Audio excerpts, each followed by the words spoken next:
Bismillah, Assalamualaikum warahmatullahi wabarakatuh. Selamat pagi teman-teman semuanya. Apa kabarnya hari ini?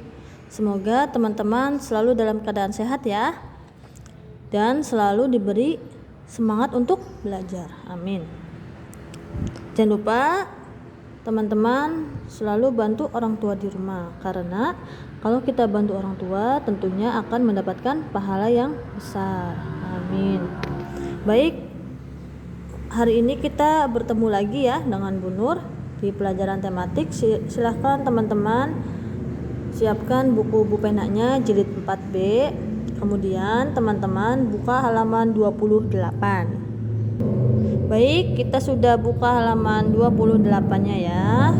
Hari ini kita akan membahas muatan IPS, yaitu materinya adalah jenis pekerjaan dalam suatu kegiatan ekonomi. Nah, teman-teman masih ingat pembahasan kemarin apa yang dimaksud dengan kegiatan ekonomi? Kegiatan ekonomi adalah kegiatan yang menghasilkan barang, kemudian mengantarkan barang dan menggunakan barang. Kegiatan ekonomi juga dapat menghasilkan uang, barang dan jasa.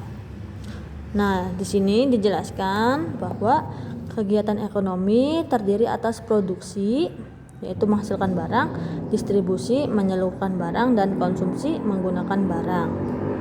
Apakah teman-teman masih ingat orang yang melakukan produksi disebut apa?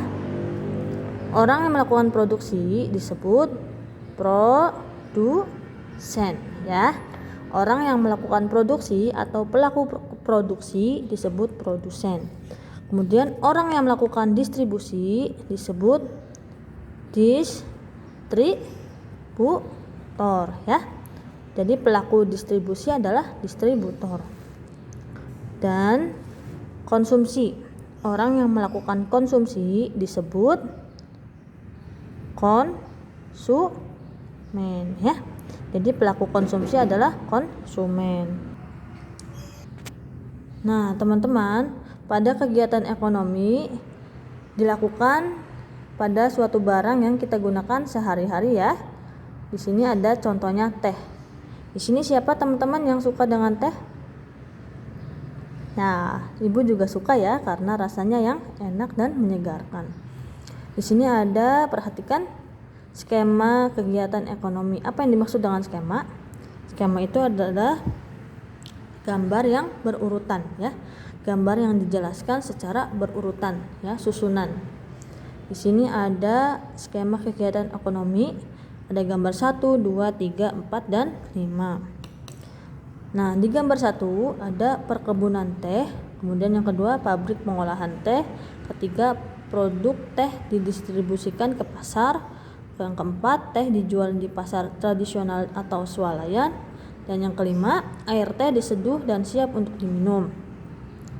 Nah, dari kelima gambar ini mana yang termasuk produksi? Ya, jadi yang nomor 1 dan 2 adalah produksi. Kenapa seperti itu, Bu? Karena kalau yang namanya produksi adalah menghasilkan barang atau membuat barang ya. Jadi dia punya lahan untuk menanam ya. Ada bahan bakunya. Bahan bakunya adalah ini tadi, teh ya. Ada lahan untuk menanam, kemudian ada tempat untuk mengolah atau membuatnya. Ada lahan, ada tempat. Ya, ada lahan menanam dan ada tempat untuk mengolah. Kemudian mana yang termasuk distribusi? Yang termasuk distribusi adalah nomor 3 dan nomor 4. Kenapa, Bu, kok termasuk distribusi? Nah, karena distribusi artinya menyalurkan atau mengantarkan barang ke konsumen.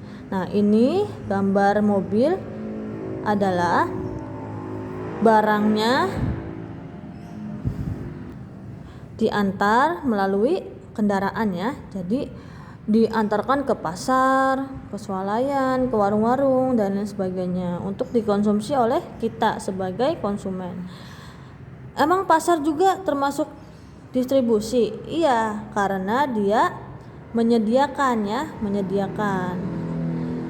mengantarkan barang ke kita tinggal beli saja di pasar. Nah, jadi nomor 3 dan 4 adalah distribusi ya, atau menyalurkan. Kemudian yang nomor 5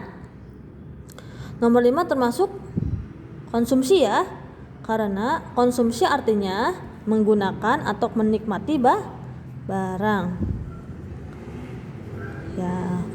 Kita belanja di pasar, belanja di warung, dan menikmati barang tersebut atau memakan barang yang kita beli, jajan, itu termasuk konsumsi atau konsumen ya.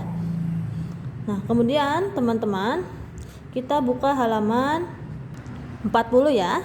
Kita buka halaman 40. Di halaman 40 ada materi kegiatan ekonomi pada proses penjualan sayur. Nah, teman-teman suka sayuran? Mesti suka ya, karena sayuran baik untuk tubuh kita. Nah, teman-teman, sebelum kita mengkonsumsi sayur atau memakan atau memasak sayur, dan sebelum sampai ke kita sayuran itu telah mengalami proses kegiatan ekonomi yang sangat panjang. Contohnya di sini ada skema kegiatan ekonomi sayur kangkung ya. Di sini ada petani di sawah. Nomor 3 ada gambar mobil. Nomor 4 di pasar, dan nomor 5 memakan. Nah, jadi skemanya ada di penjelasan ini ya. Nah, skema nomor 1, kangkung ditanam dan dirawat secara teratur oleh petani ya. Ditanam dari bibit kemudian numbuh ya. Kemudian yang nomor 2, kangkung yang sudah siap dipanen akan dipanen oleh petani. Nah, tentunya ini kangkung yang sudah siap untuk dicabut atau dipetik ya. Kemudian nomor 3, kangkung yang tadi dari petani siap diantarkan ke pasar-pasar. Jadi jenis pekerjaan yang distribusi adalah supir ya, karena supir ini mengendarai mobil atau kendaraan lainnya yang digunakan untuk mengantar barang.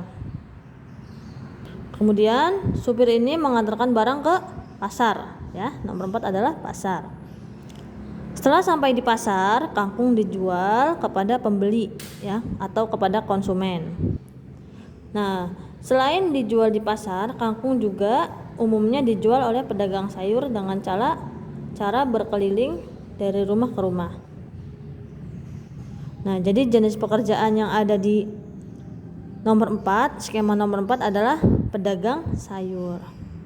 Kemudian setelah dari pasar, ibu membeli sayur di pasar, kemudian memasaknya, dan kita memakan sayuran kangkung tersebut. Jadi ini adalah konsumen atau konsumsi. Seperti itu ya, teman-teman. Alhamdulillah, kita sudah selesai membahas materi hari ini. Silakan apabila teman-teman ada yang belum paham untuk materinya, boleh ditanyakan langsung ya di grup diskusi. Bu Nur minta maaf atau memohon maaf apabila ada penjelasan yang kurang jelas atau teman-teman belum terlalu paham ya. Silahkan boleh ditanyakan. Sekian dari Ibu. Barakallahu fikunna. Wassalamualaikum warahmatullahi wabarakatuh.